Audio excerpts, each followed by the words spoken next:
What's up, y'all? On the farm. Been a minute since we recorded a video out here.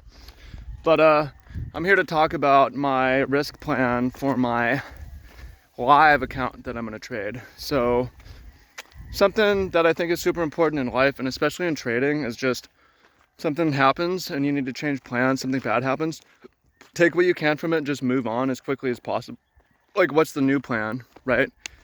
What are you going to do if there's an emergency, the house is on fire, this, that happens, rehearse it, and just pivot, right? What losers do is they're still mad about something that happened last year, right? They're still stuck on something, whether it's their fault or someone else's fault. Like, just move on. So what happened?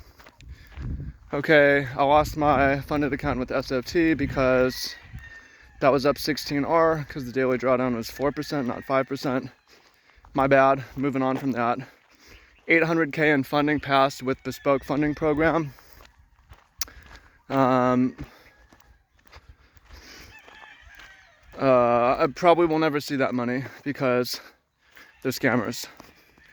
So now the whole prop question prop industry is in question for me because I spent the past year trading prop, the past 6 months getting funded again, and realizing like, yo, I might not even ever get a payout, even if like FTMO could stop payouts to US customers. Same thing can happen with SFT, TFT, any of them. And they're doing payouts. So I have funded accounts, I'm gonna keep them. But we gotta pivot and we gotta trade live.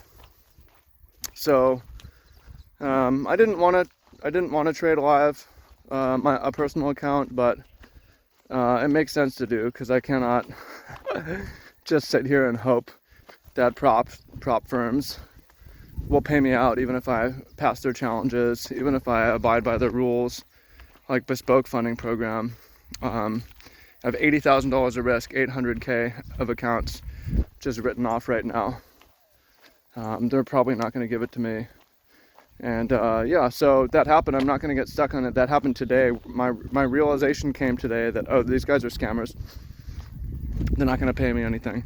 So what does it make sense to do? It makes sense to trade live. It makes sense to trade live because I've done the necessary work to become a profitable trader. I have no conflicting beliefs. I've paid my tuition to the marketplace, hard-earned tuition, and I've also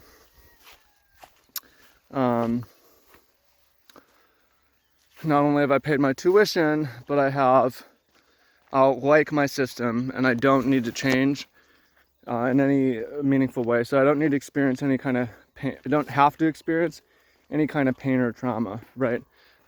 I always expect to experience losses and drawdowns in trading, but if my beliefs aren't right, if your beliefs aren't right, you can lose money because you're okay losing money. I'm not okay losing money or losing months, years. Lose money in a week, it's all right. So I know my system has edge, and my beliefs are aligned behind it. And I take the last 2 months as a test run. Like, I passed like almost 10 straight challenges. Everything looks great. Didn't blow anything from losing from hitting max drawdown. So I have the confidence to trade live funds. So here's what I'm gonna do. I'm gonna set aside some money to live off of, and I'm going to fund my live account with $100,000. And I already have transfers starting. I'm gonna start trading it on Monday. I'm gonna trade it with TD Ameritrade, and I'm gonna be trading futures and Forex, so I can trade all the same assets. I'm gonna have the opportunity to add some assets because they have more than what prop firms offer, but I'm gonna start there. I need to do some research on the leverage, but my understanding, they offer you a lot of leverage. But what my risk plan is from the $100,000, and typically I'm trading 2 to 4 positions at a time. When I'm between $95,000 and $100,000, between $95,000 and $105,000, so plus or minus 5%, I'm gonna risk 1% per position. I have to think about what I can lose. If I lose 5%, if I'm at $95,000 or less, then I'm risking 0.5% per position, or $500, okay? Now, if I lose 10,000, if I'm down to $90,000, I have to cut it in half again. Now I'm risking 0.25, I'm risking $250, and I'm have a forced break from trading, and then have to reevaluate the risk before coming back. Now, if I'm between 105 and 115, I'm gonna risk 1,500. If I'm beyond 115,000, I'm gonna risk 2,000 per position. And then once I'm past 150, I'm gonna risk a flat 2% per position. So what I'm looking for with this risk management, I should have said the goals before explaining why. And the prop firm was really helpful in helping me manage these. I want a system that, one, can't blow up, and two, can aggressively scale the risk. So cannot blow up. If I keep cutting my position size in half, I cannot blow up, right? Also, if I have a portfolio level shutdown of, okay, I'm down 10%, I'm done, that's gonna help me.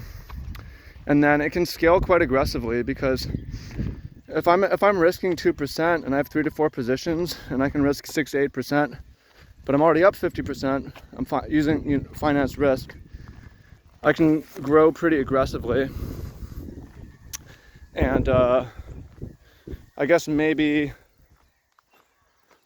I would say if I'm at like 400,000 or 500,000, I would maybe go back to 1% risk.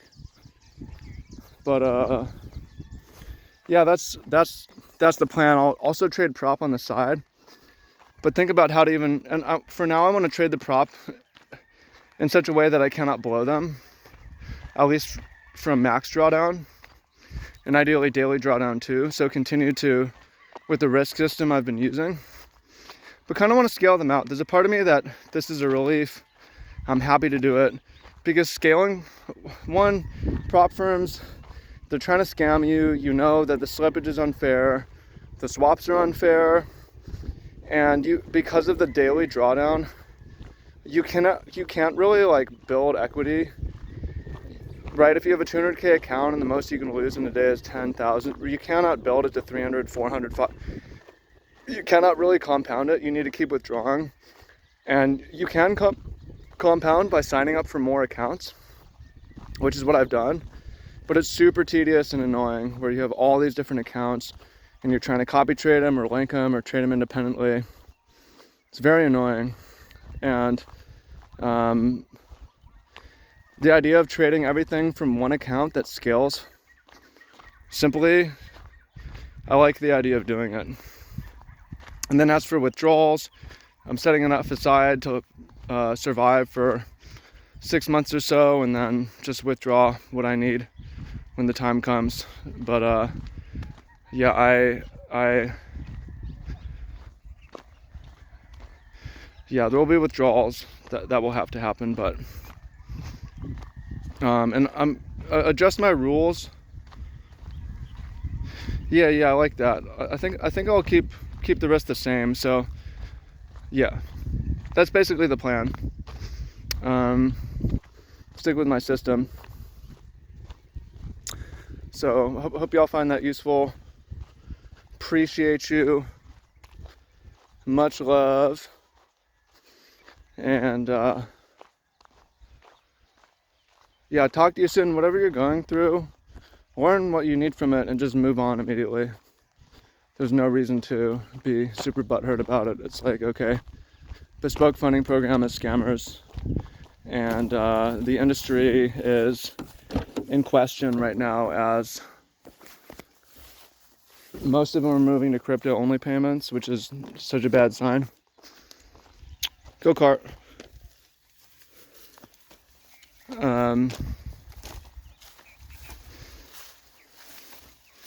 Go kart. Go kart.